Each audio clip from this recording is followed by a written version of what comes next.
Shalom Bapak Ibu dan Saudara yang dikasihi Tuhan. Senang sekali kita dapat berjumpa kembali di dalam ibadah online hari ini. Dan di minggu ini kembali kita beribadah melalui jaringan online, namun kita percaya Allah kita senantiasa hadir dimanapun kita berada. Untuk itu, kami mengajak Bapak Ibu Saudara untuk bersama-sama datang di dalam hadirat-Nya. Kita persiapkan hati yang terbaik untuk menikmati kasih dan kuasa-Nya di dalam ibadah online hari ini.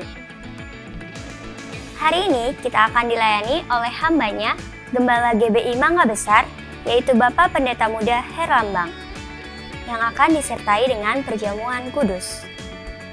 Untuk itu, Bapak Ibu Saudara-saudari dapat menyiapkan roti dan anggur untuk masuk dalam perjamuan kudus.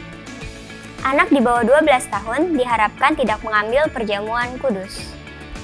Mari, ajak anggota keluarga yang lain untuk bersama-sama kita beribadah, karena firman Tuhan berkata, 2-3 orang berkumpul di dalam nama Tuhan, maka pasti Ia hadir di tengah-tengah kita. Untuk adik-adik sekolah minggu jangan khawatir, Mami dan Papi di rumah dapat mengakses ibadah online untuk sekolah minggu di channel YouTube ini, atau melalui scan QR Code di depan saudara. Bapak Ibu Saudara yang rindu untuk bergabung di dalam komunitas, yaitu KUL, antara lain komunitas umum, komunitas dewasa muda, komunitas remaja, dan komunitas anak, saudara dapat menghubungi melalui nomor berikut ini. Untuk Bapak Ibu Saudara yang membutuhkan dukungan dalam doa, konseling, maupun pelayanan jemaat lainnya, dapat menghubungi melalui nomor berikut ini. Di minggu ini kita akan mengadakan ibadah rumah doa yang akan diadakan secara online melalui aplikasi Zoom pada hari Rabu 13 Januari 2021 pukul 7 malam. Untuk user ID dan password, Bapak Ibu dapat menghubungi nomor di bawah ini. Untuk persembahan, maka saudara dapat memberikan melalui transfer pada nomor rekening berikut ini yang terpampang pada layar kaca saudara. Demikian informasi yang dapat kami sampaikan. Selamat beribadah dan Tuhan Yesus memberkati. Mari kita membaca Mazmur 91 bersama-sama. Dalam lindungan Allah, orang yang duduk dalam lindungan yang maha tinggi dan bermalam dalam naungan yang maha kuasa akan berkata kepada Tuhan, tempat perlindunganku dan kubu pertahananku, Allahku yang kupercayai. Sungguh, Dialah yang akan melepaskan engkau dari jerat penangkap burung, dari penyakit sampar yang busuk. Dengan kepaknya Ia akan menudungi engkau, di bawah sayapnya engkau akan berlindung. Kesetiaannya ialah perisai dan pagar tembok. Engkau tak usah takut terhadap kedahsyatan malam, terhadap panah yang terbang di waktu siang, terhadap penyakit sampar yang berjalan di dalam gelap, terhadap penyakit menular yang mengamuk di waktu petang. Walau 1000 orang rebah di sisimu dan 10.000 di sebelah kananmu, tetapi itu tidak akan menimpamu.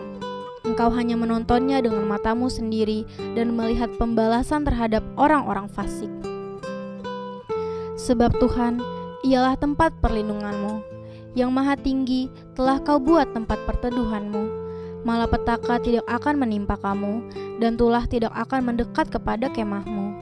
Sebab malaikat-malaikatnya akan diperintahkannya kepadamu untuk menjaga engkau di segala jalanmu. Mereka akan menatang engkau di atas tangannya, supaya kakimu jangan terantuk kepada batu.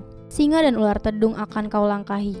Engkau akan menginjak anak singa dan ular naga. Sungguh, hatinya melekat kepadaku, maka aku akan meluputkannya. Aku akan membentenginya, sebab ia mengenal namaku. Bila ia berseru kepadaku, aku akan menjawab. Aku akan menyertai dia dalam kesesakan. Aku akan meluputkannya dan memuliakannya. Dengan panjang umur akan kukenyangkan dia, dan akan kuperlihatkan kepadanya keselamatan daripadaku.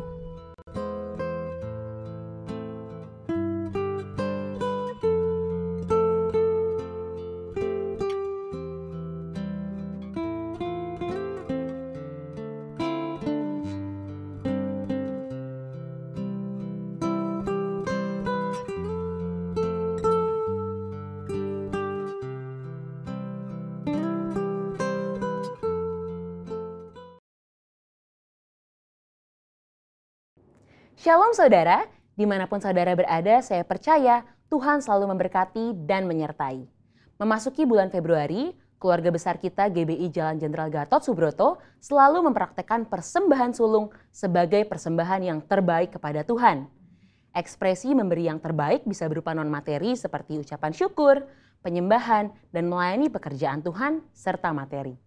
Pemberian berupa materi selain persembahan umum bisa berupa persembahan persepuluhan dan persembahan sulung yang menjadi bukti ketaatan kita kepada kebenaran firman Tuhan. Dalam edisi Voice of Pentecost kali ini, kita akan membahas tentang memberi yang terbaik secara materi. Dalam konteks Matius 7 ayat 9-11, Tuhan Yesus membuat sebuah komparasi antara pendengar pada waktu itu yang disebut dengan istilah kamu yang jahat dengan Bapamu yang di sorga. Jika manusia yang jahat saja tahu memberi yang terbaik bagi anak-anaknya, apalagi Bapa di sorga. Dalam hal memberi, Bapa Sorgawi memiliki sebuah standar, yaitu yang terbaik. Ini terbukti dari Bapa yang telah memberikan anaknya yang tunggal untuk menebus manusia dari dosa sebagaimana dicatat dalam Yohanes 3 ayatnya yang ke-16. Mari kita simak pembahasan persembahan dalam Perjanjian Lama terlebih dahulu. Kata persembahan dalam bahasa Ibrani berarti minkah, yang artinya hadiah, pemberian, atau korban. Dalam kitab Kejadian kita melihat contoh para patriark dalam memberikan persembahan kepada Tuhan, seperti Kain dan Habel, Nuh, Abraham, dan Yakub. Ada dua prinsip persembahan dalam era sebelum berdirinya kemah suci. Yang pertama, persembahan merupakan inisiatif pribadi sebagai respon si pemberi persembahan akan kasih, berkat, penyertaan, serta perlindungan Tuhan. Yang kedua, persembahan diberikan berdasarkan hubungan pribadi si pemberi persembahan dengan Tuhan. Setelah berdirinya kemah suci, Tuhan memberikan hukum-hukumnya yang mengatur berbagai jenis korban sebagai persembahan. Walaupun jenis korban dan tata cara diatur berdasarkan hukum, aturan tersebut menjadi sarana yang memperjelas dalam hal memberi persembahan. Sehingga persembahan yang diberikan tepat seperti yang dikehendaki Tuhan. Bagaimana dalam Perjanjian Baru? Ada 3 pesan penting yang dapat kita pelajari dari Maria mengenai memberi yang terbaik. Yang pertama, mereka yang memiliki hubungan yang berkualitas dengan Tuhan umumnya memiliki standar yang tinggi dalam memberi, yakni senantiasa berupaya memberikan yang terbaik. Dalam Yohanes 12 ayat 1-8, Maria mempersembahkan setengah kati minyak narwastu murni dan menyeka kaki Yesus dengan rambutnya. Harga minyak narwastu itu adalah 300 dinar dan kita tahu bahwa 1 dinar adalah upah sehari orang bekerja. Jadi, Maria menuangkan minyak yang harganya hampir sama dengan 1 tahun upah orang bekerja. Wow, sungguh sebuah persembahan yang terbaik. Yang kedua, mereka yang tidak memiliki hubungan yang berkualitas dengan Tuhan hanya dapat memahami pemberian sebagai sebuah hukum yang tertulis. Ketika yang lainnya sudah dengan tekun dan setia mengembalikan persepuluhan, mereka masih sibuk menggali tentang apakah persepuluhan ini benar alkitabiah. Maria tidak pusing dengan apa kata orang. Dia langsung menuangkan minyak tersebut bukan karena aturan, tetapi karena ada hubungan yang personal dengan Yesus. Yang ketiga, ada sekelompok orang seperti Yudas Iskariot yang akan selalu mengkritik mereka yang memberi dengan standar yang tinggi bagi pekerjaan Tuhan melalui gereja. Ketika Maria menuangkan minyak narwastu, Yudas Iskariot mengkritisi tindakan tersebut sebagai pemborosan dan bisa dibagikan kepada orang miskin. Alkitab mencatat Yudas berkata seperti itu bukan karena memiliki belas kasihan, tetapi karena ia sering mengambil uang kas pelayanan Yesus. Dari sini kita belajar bahwa memberi bukanlah soal finansial, tetapi soal hati. Orang yang mengasihi Tuhan akan mengekspresikannya lewat perbuatan dan tindakan, seperti yang digambarkan dalam hukum yang pertama dan terutama. Kasihilah Tuhan Allahmu dengan segenap hatimu dan dengan segenap jiwamu dan dengan segenap akal budimu, dan kasihilah sesamamu manusia seperti dirimu sendiri. Ketika kita mengalami kasih yang besar dari Yesus seperti Maria, maka kita hanya akan memiliki satu standar dalam memberi, yaitu yang terbaik. Ini karena kita tahu dan sungguh sadar bahwa sebesar apapun pemberian yang bisa kita berikan, tidak akan mampu membalas apa yang sudah Tuhan Yesus lakukan di dalam hidup kita. Salah satu ekspresi pemberian terbaik yang dilakukan oleh keluarga besar GBI Jalan Jenderal Gatot Subroto sejak awal adalah persembahan sulung. Persembahan sulung yang umumnya dilakukan pada bulan Februari setiap tahunnya adalah salah satu bentuk disiplin rohani baik dalam hal jumlah, nilai persembahan, dan terlebih dalam hal kemurahan hati. Secara angka atau persentase, memberi seluruhnya atau 100% tentu adalah nilai yang sangat tinggi atau kita sebut dengan standar yang terbaik. Ini bukan berbicara soal angka saja, lebih dari itu ini berbicara tentang hati. Salah satu contoh lainnya dalam memberi yang terbaik selain Maria di Yohanes 12 adalah jemaat di Makedonia dalam 2 Korintus 8. Di tengah kesukaran dan kemiskinan, justru sukacita mereka berlimpah, bahkan mau memberi melampaui kemampuan mereka membantu jemaat di Yerusalem. Pesan utama dari cerita ini adalah kasih karunia Tuhan mentransformasi hati dan memampukan jemaat di Makedonia untuk memberi melampaui keterbatasan mereka. Saudara, kita telah melihat dari Perjanjian Lama bahwa Tuhan menghendaki pemberian atas dasar kerelaan dan sebagai respon terhadap kebaikannya.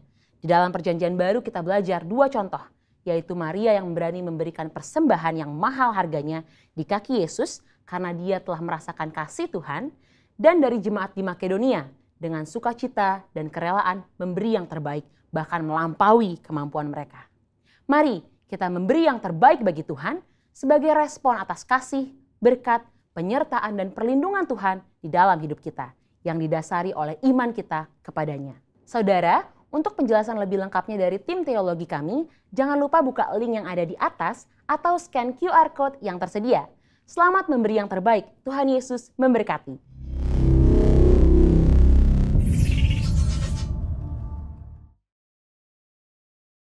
Shalom Bapak kasih Tuhan. Haleluya. Haleluya. Puji nama Tuhan, kita kembali di ibadah online service di tahun 2021. Saya percaya tahun 2021 pasti lebih baik daripada tahun 2020. Berkat Tuhan pasti lebih melimpah. Haleluya. Na na na na na na na na na. Na na na na na na na na na na na na na na na na na na na na. Musim baru telah tiba, sukacita melimpah saat penuaian besar, anggur baru tercurah. Anggur baru, musim